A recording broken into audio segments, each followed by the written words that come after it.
Hello everyone and welcome back again. Hope सारे ठीक होंगे, अच्छे से होंगे।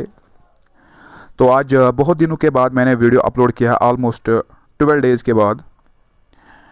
सो आई वॉज बिज़ी, मैं हॉस्पिटल में था, ठीक है, जिसके कारण मैं वीडियो अपलोड नहीं कर पाया। मैं नहीं था बल्कि मेरा कज़न बीमार था, तो वहाँ पे मैं भी था बराबर उतने दिन जितने दिन वो एडमिट था वहाँ पे। तो उस कारण मैं वीडियो अपलोड नहीं कर पाया, तो सॉरी फॉर दैट। क्योंकि जितने भी यहाँ पे वीडियोस अपलोड होते हैं, जो सब कुछ ये करना पड़ता है, ये मुझे अकेले ही करना पड़ता है। जो मैं अकेले सब ये चीज़ मैनेज करता हूँ।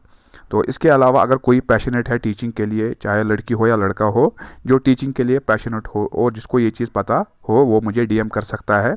ही can help me 6005244098 my WhatsApp number, ठीक है, ये मेरा व्हाट्सअप नंबर है। आप मुझे डीएम कर सकते हो, तो हम कंटिन्यू कर सकते हैं इस चीज़ को, अगर आप हेल्प कर सकते हो तो। क्योंकि मुझे ये अकेले मैनेज करना पड़ता है, तो कभी मैं एक ही वीडियो अपलोड कर पाता हूँ, कभी मुझे 2 वीडियो अपलोड करने पड़ते हैं, तो मुझे ये अकेले मैनेज करना पड़ता है। अगर कोई पैशनेट होगा, कोई हेल्प करना चाहता है, जो इस चीज़ के लिए पैशनेट होगा, ठीक है, जिसको ये सब कुछ आता होगा, तो अगर वो करना चाहता है हेल्प, तो he or she can DM me, okay. तो यहाँ से आज हम पढ़ेंगे एक और इम्पॉर्टेंट टॉपिक, जो है इंडियन जुडिशरी। जितने भी बच्चे प्रिपरेशन कर रहे हैं जूनियर असिस्टेंट एग्ज़ाम के लिए, तो ये एक टॉपिक काफ़ी ज़्यादा इंपॉर्टेंट है, क्योंकि वहाँ पे एक टॉपिक है जॉब रिलेटेड अवेयरनेस, जिसमें हमने बहुत सारे टर्म्स भी डिस्कस किए हैं, और टर्म्स आने वाले हैं। क्योंकि मैंने पहले भी कहा कि मैं बिज़ी था, तो जिसके कारण वीडियो अपलोड नहीं हो पाए। और आज तक जितने भी टर्म्स थे वो हम आज तक जितने भी टर्म्स बनते थे वो हमने कंप्लीट किए होंगे, अगर मुझे हॉस्पिटल नहीं जाना पड़ता था, ठीक है। तो इंशाल्लाह हमारी भरपूर कोशिश रहेगी कि हर एक टर्म को हम कवर करें और हर एक टॉपिक को हम कवर करें। तो this is the part first of this series, Indian judiciary. तो यहाँ से आज हम पढ़ेंगे इंडियन जुडिशरी। तो देखिए, सबसे पहले अगर हम बात करेंगे इंडियन जुडिशरी की, तो उस चीज़ को समझने से पहले you have to know that कि फॉर्म्स ऑफ गवर्नमेंट क्या होती है। क्या है फॉर्म्स ऑफ गवर्नमेंट? तो अगर आपने फॉर्म्स ऑफ गवर्नमेंट पढ़ी होगी, जिसमें हमने पढ़ा है एग्जीक्यूटिव, लेजिस्लेचर और जुडिशरी, क्लियर? ये चीज़ आपने पढ़ा होगा, तो आई रिपीट अगेन, क्योंकि मैं इस चीज़ को रिपीट करने की कोशिश कर रहा हूँ ताकि आप लोगों को कोई भी पॉइंट मिस ना हो जाए, क्लियर? तो देखिए, एग्जीक्यूटिव का मतलब क्या होता है। एग्जीक्यूटिव का मतलब आप लोगों को पता होता है कि जहाँ पे लॉज बनते हैं, ठीक है। तो लेजिस्लेचर का मतलब होता है जहाँ पे इनकी इम्प्लीमेंटेशन होती है, ठीक है। तो यहाँ पे हमने पढ़ना है जुडिशरी, ठीक है, जुडिशरी पढ़ना है। इस चीज़ को हम यहाँ से इरेज करेंगे, इस चीज़ को हम यहाँ से हटाएंगे, क्योंकि ये हमारे लिए इतना इंपॉर्टेंट नहीं है। इंपॉर्टेंट है अगर आप किसी और एग्जाम के लिए पढ़ रहे हो, किसी और चीज़ के लिए पढ़ रहे हो, किसी और कॉम्पिटिटिव एग्जाम के लिए पढ़ रहे हो, तो ये चीज़ आपके लिए इंपॉर्टेंट है, ठीक है। क्योंकि यहाँ हम पढ़ रहे हैं जूनियर असिस्टेंट के लिए, यहाँ पढ़ा रहे हैं जूनियर असिस्टेंट के लिए, तो लेकिन यहाँ पे हमें खाली पढ़ना है इंडियन जुडिशरी। जुडिशरी को यहाँ पे हमने पढ़ना है, क्लियर? तो अगर बात करेंगे इंडियन जुडिशरी की, इंडियन जुडिशरी जो है, ये चीज़ आता है आर्टिकल 124 से लेके 147 तक। ये चीज़ आप याद रखें। मैंने जितने भी वीडियोस देखे हैं यूट्यूब पे, जिन्होंने भी इस चीज़ को पढ़ा है, लेकिन उन्होंने कभी आर्टिकल मेंशन नहीं किया है, क्योंकि एग्जामिनर कभी कभार भी इसके रिलेटेड क्वेश्चन पूछ सकता है, ठीक है। तो कहाँ से ये आते हैं? It comes under article 124 to 147 in and part 5 of the constitution, ठीक है। तो कॉन्स्टिट्यूशन के पार्ट 5 में और आर्टिकल 124 से लेके 147 तक, क्लियर? ये चीज़ आप याद रखें। तो देखिए, सबसे पहले अगर हम बात करेंगे इंडियन जुडिशरी की, इंडियन जुडिशरी जो है ये इंटीग्रेटेड होती है। इंटीग्रेटेड का मतलब क्या होता है, इसको हमने यहाँ पे समझना है। तो इंटीग्रेटेड का मतलब क्या होता है कि इंटीग्रेटेड का मतलब होता है कि which is not dependent on anybody, ठीक है। यानी ये एक ऐसी बॉडी होती है, ठीक है, जिस तरह से एग्जीक्यूटिव होती है, जिस तरीके से लेजिस्लेचर होता है, ठीक है। तो जुडिशरी भी एक तरह की बॉडी होती है जो किसी पर डिपेंडेंट नहीं होती है। That means it is integrated. मैंने पहले कहा कि जो जुडिशरी है ये इंटीग्रेटेड है, which is not depend on any body. अगर कोई भी फैसला इसको सुनाना है, कोई भी चीज़ इसको करना है तो ये खुद ब खुद करती है, इसको किसी चीज़ की कंसल्टेशन की ज़रूरत नहीं पड़ती है। यहाँ पे इसको किसी चीज़ की मशवरे की ज़रूरत नहीं पड़ती है, यहाँ पे किसी चीज़ की ज़रूरत नहीं पड़ती है, किसी बॉडी की ज़रूरत नहीं पड़ती है, किसी गवर्नमेंट की ज़रूरत नहीं पड़ती है। क्योंकि मैंने पहले भी कहा है कि ये जो इंडियन जुडिशरी है ये है इंटीग्रेटेड। इंटीग्रेटेड का मतलब ही होता है कि which is not dependent on any body, because it is single. क्या है ये? सिंगल है and is not dependent on any body, और ये किसी पर डिपेंडेंट नहीं है। क्लियर यहाँ तक? तो इसके अलावा अगर हम बात करेंगे कि supreme court of India was borrowed from the government of India act 1935। You should know कि जो थोड़ा सा हिस्ट्री भी जानेंगे इसके बारे में। तो देखिए, सुप्रीम कोर्ट ऑफ इंडिया, अगर हम हिस्ट्री की बात करेंगे, जो सुप्रीम कोर्ट ऑफ इंडिया है, किस एक्ट के थ्रू इसको बारो किया गया था, ये भी एग्जाम में पूछ सकता है। क्योंकि एग्जामिनर, मैंने पहले भी कहा कि जो क्वेश्चंस होते हैं वो किसी भी एंगल से आते हैं। You have to be prepared, आपको प्रिपेयर्ड होना है, ठीक है। तो जो सुप्रीम कोर्ट ऑफ इंडिया है, supreme court of India was borrowed from the government of India act 1935, ठीक है। तो ये चीज़ मैं यहाँ पे हाईलाइट क्यों कर रहा हूँ, क्योंकि अगर इसके रिलेटेड किसी को भी नोट्स चाहिए तो वो भी मुझे डीएम कर सकता है। मैंने ऑलरेडी व्हाट्सएप नंबर वहाँ पे मेंशन किया है पहले ही, ठीक है। तो वो भी मुझे डीएम कर सकता है, तो उसको ये हैंड रिटन नोट्स मिल सकते हैं। क्लियर? तो मैंने कहा कि जो सुप्रीम कोर्ट ऑफ इंडिया है, इसको बारो किया गया है कहाँ से? गवर्नमेंट ऑफ इंडिया एक्ट 1935 से, ठीक है। तो इसके अलावा Indian judiciary, independent judiciary wire border from USA. तो आपको पता होगा कि जो कॉन्स्टिट्यूशन है इंडिया की, क्या है? जो कॉन्स्टिट्यूशन है इंडिया की, वो रिटन कॉन्स्टिट्यूशन है। Written means most of the things has been forward from different constitutions of the world. क्योंकि जो जितने भी इसमें चीज़ें हैं, चाहे हम फंडामेंटल राइट्स की बात करेंगे, चाहे हम डायरेक्टिव प्रिंसिपल्स की बात करेंगे, ठीक है, जो directive principles of state policy है उसकी बात करेंगे, चाहे हम किन की बात करेंगे, फंडामेंटल ड्यूटीज़ की बात करेंगे, चाहे किसी और चीज़ के बारे में बात करेंगे, तो उनको डिफरेंट कॉन्स्टिट्यूशन से इनकॉर्पोरेट किया गया है। क्योंकि इसी वजह से हम कहते हैं कि जो इंडियन कॉन्स्टिट्यूशन है वो रिटन कॉन्स्टिट्यूशन है।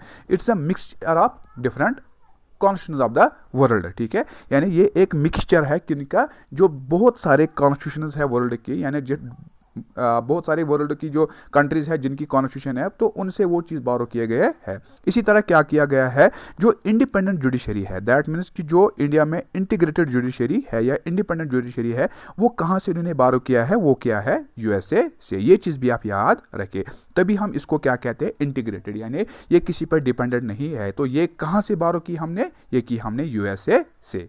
क्लियर यहाँ तक? कोई कंफ्यूजन नहीं? तो आगे बढ़ते हैं। तो इसके अलावा बात करेंगे, जो एक और इम्पॉर्टेंट पॉइंट है वो है इनॉग्रेटेड ऑन 28 जनवरी 1950। तो इसको इनॉग्रेट कब किया गया है? 28 ऑफ जनवरी 1950।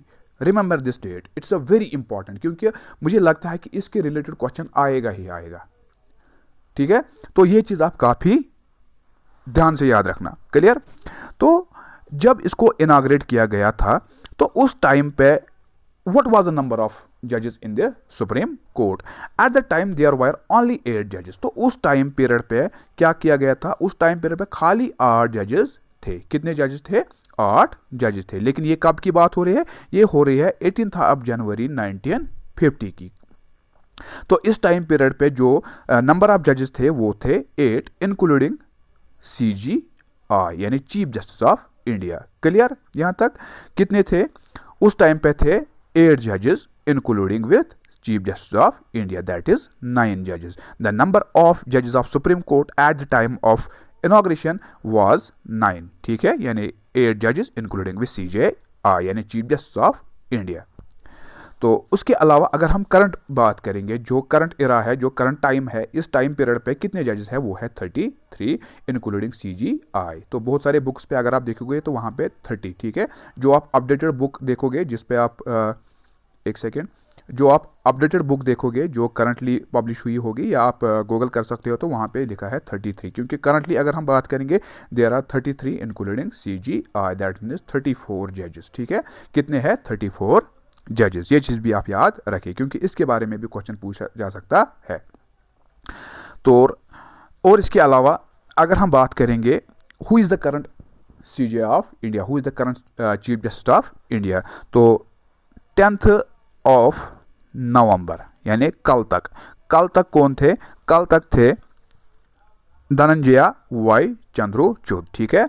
ये कल तक थे, यानी 10 नवंबर 2024 तक, यानी इसका जो टाइम पीरियड था, इन्होंने ओथ कब ली थी, वो ली थी 9 नवंबर 2022। यहाँ पे मैंने डेट मेंशन किया है, वेट ए सेकेंड, ये चीज़ आप देख सकते हो, ये एक सेकेंड, कब इन्होंने ओथ ली थी 9 नवंबर 2022, और इसका जो टाइम पीरियड है वो था 10 नवंबर 2024, ठीक है। यानी कल तक ये चीफ जस्टिस ऑफ इंडिया थे। लेकिन करंटली जो करंट अफेयर में आ सकता है आज के डेट पे, आज है 11 नवंबर, आज क्या बना है, आज बना है 51st CJ of India, that is Sanjeev Khanna. Okay, कौन बने, संजीव खन्ना बने आज के chief justice of India. He is the new chief justice of India and the 51st, ठीक है, क्या है, 51st CJ ऑफ इंडिया। ये चीज़ भी आप याद रख सकते हो, ठीक है, क्योंकि ये करंट अफेयर में भी आ सकता है और इस पोर्शन में भी आ सकता है। तो कल तक कौन थे, ये भी आ सकता है कि जो करंट CJ है उनने किसको रिप्लेस किया है, वो है कौन, धनंजय वाई चंद्रचूड़, ठीक है। तो इसका जो टाइम पीरियड था वो था 9 नवंबर 2022 से लेकर 10 नवंबर 2024 तक। लेकिन आज के डेट पे कौन अपॉइंट हुआ है, संजीव खन्ना। क्लियर, ये चीज़ आप याद रखिए। तो ये थी कुछ बेसिक, लेकिन अब हम थोड़ा सा अपॉइंटमेंट की बात करेंगे कि किस तरीके से जजेस को अपॉइंट किया जाता है, ठीक है। तो अपॉइंटमेंट की अगर बात करेंगे यहाँ पे, इट कम्स अंडर आर्टिकल 124, ठीक है, ऑन 124 यहाँ पे मैंने लिखा क्लॉज 2 में आता है ये सब कुछ। ओके, तो जजेस of the supreme court are appointed by the president. तो ये चीज़ मैं क्यों इस चीज़ को हाईलाइट कर रहा हूँ बार बार, क्योंकि ये चीज़ आपको काफ़ी ज़्यादा हेल्प करेगी, क्योंकि जब आप इस पर नज़र डालोगे तो आपको ये कभी आप इस चीज़ को कभी भूल नहीं सकते। तो जो जजेस है सुप्रीम कोर्ट के, इनको कौन अपॉइंट करता है, इन्हें प्रेसिडेंट की ओर से अपॉइंट किया जाता है। ओके, ये चीज़ आप याद रखिए। आफ्टर कंसल्टेशन विथ सच जजेस ऑफ सुप्रीम कोर्ट, किसकी कंसल्टेशन के साथ, किसके मशवरे के साथ, यानी जजेस ऑफ सुप्रीम कोर्ट और high court as deems appropriate. Clear, ये चीज़ यहां तक समझ आया आपको। तो आगे बढ़ते हैं। वाइल अपॉइंटिंग ए जज other than the chief justice, अगर अब किसी और जज को यहां पे अपॉइंट करना होगा अदर देन चीफ जस्टिस, तो उसको कौन अपॉइंट कर सकता है, the president shell consult the chief justice of India. लेकिन उसको भी अपॉइंट कौन करता है, दैट इज प्रेसिडेंट। कौन कर सकता है, दैट इज प्रेसिडेंट। उसको भी प्रेसिडेंट अपॉइंट कर सकता है, लेकिन किसकी कंसल्टेशन पे, चीफ जस्टिस ऑफ इंडिया की कंसल्टेशन पे। ये चीज़ आप याद रखिए। मैंने कहा कि अगर आपको जजेस, सुप्रीम कोर्ट के जजेस को अपॉइंट करना है तो उससे अपॉइंट करता है कौन, प्रेसिडेंट ऑफ इंडिया, ठीक है। लेकिन किसकी, इन सच आफ्टर कंसल्टेशन विद सच जजेस ऑफ सुप्रीम कोर्ट। लेकिन यहाँ पे जो दूसरा पॉइंट है वो है कि वाइल अपॉइंटिंग ए जज अदर देन चीफ जस्टिस, अगर किसी और जज को यहाँ पे अपॉइंट करना है जो कि अदर देन चीफ जस्टिस होगा, ठीक है, यानी चीफ जस्टिस के अलावा अगर किसी और जज को हमें यहाँ पे अपॉइंट करना होगा तो उसको अपॉइंट करता है प्रेसिडेंट। लेकिन किसकी कंसल्टेशन पे, the consultation of chief justice of India. Clear, कोई कंफ्यूजन नहीं यहाँ पे।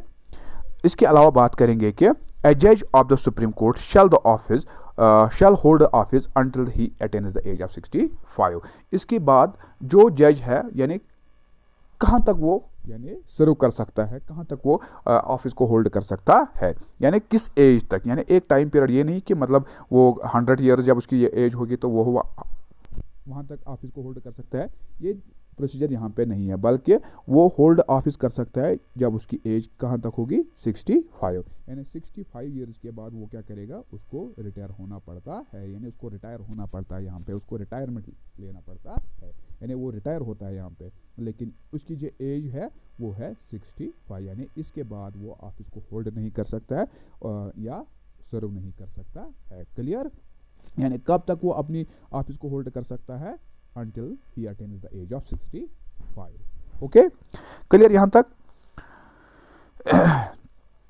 इसके अलावा ये आता है आर्टिकल 124 क्लॉज 2 में। क्लियर, ये चीज़ आप याद रखें। फिर आता है कि a person shall not be eligible to be appointed as a judge of Supreme Court unless, देखिए अब यहाँ पे कुछ प्रोसीजर होता है कि किसको हम यहाँ पे जज अपॉइंट कर सकते हैं, यानी who is eligible to become the जज ऑफ सुप्रीम कोर्ट, ठीक है, यानी कौन है, किस में ऐसी सलाहियत है, किस में ऐसी क्वालिटीज़ है, किस में ऐसी क्वालिफिकेशन है जो कि सुप्रीम कोर्ट का जज बन सकता है। कि ऐसे हम थोड़ी किसी को अपॉइंट कर सकते हैं, ऐसे हम किसी को भी यहाँ से सड़क से उठा के चलो आपको बनाएंगे सुप्रीम कोर्ट का जज, ठीक है। ये प्रोसीजर नहीं होता है। या कोई किसी सब ऑर्डिनेट कोर्ट पे काम कर रहा होगा तो उसको बोलेंगे चलो आपको सुप्रीम कोर्ट का जज बनाएंगे, ऐसा प्रोसीजर यहाँ पे नहीं होता है। तो इस चीज़ को मेंशन किया गया है आर्टिकल 124 क्लॉज 3 में, ठीक है। यानी आर्टिकल 124 क्लॉज 3 में ये चीज़ मेंशन किया गया है कि किसको हम अपॉइंट कर सकते हैं एज ए जज ऑफ सुप्रीम कोर्ट, यानी क्या क्वालिफिकेशन रहेगी, क्या प्रोसीजर रहेगा कि he should be the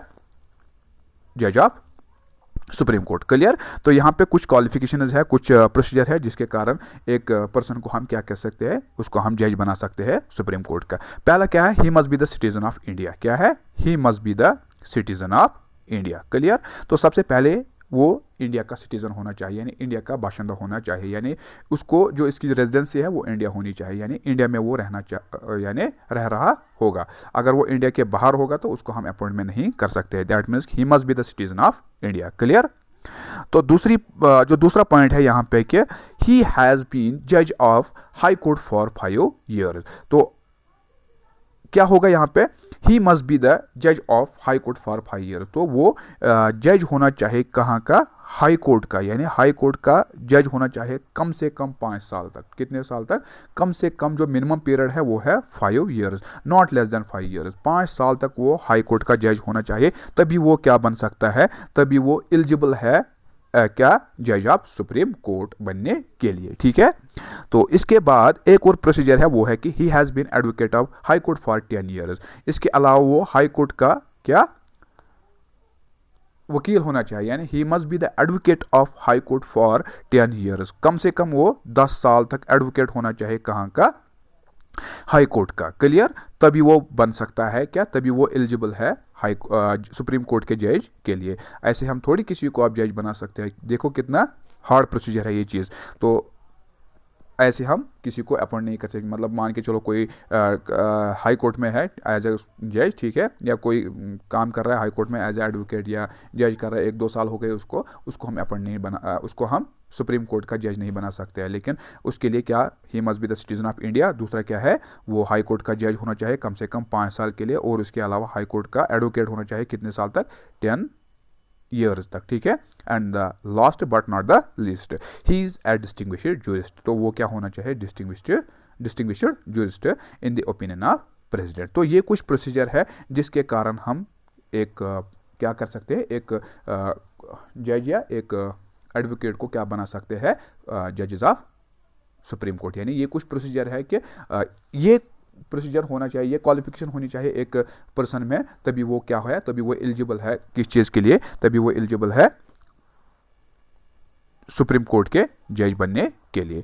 so मुझे लगता है कि जो वीडियो की ड्यूरेशन है वो काफ़ी लंबी होती जा रही है, तो हमें यहाँ पे इस चीज़ को कंक्लूड करना चाहिए, इस चीज़ को एंड करना चाहिए, और जितने भी बाकी टॉपिक्स बनेंगे इंशाल्लाह नेक्स्ट वीडियो में कवर अप करेंगे, जो कि है किस तरीके से हम एड हॉक जजेस को अपॉइंट कर सकते हैं, सैलरीज जिसमें मेंशन किया गया है, ठीक है, या मतलब रिट्स जो है बाकी चीज़, इनको हम इंशाल्लाह नेक्स्ट वीडियोस में क्लियर करेंगे। तो मिलते हैं इंशाल्लाह नेक्स्ट वीडियो में, तब तक के लिए अल्लाह हाफिज़।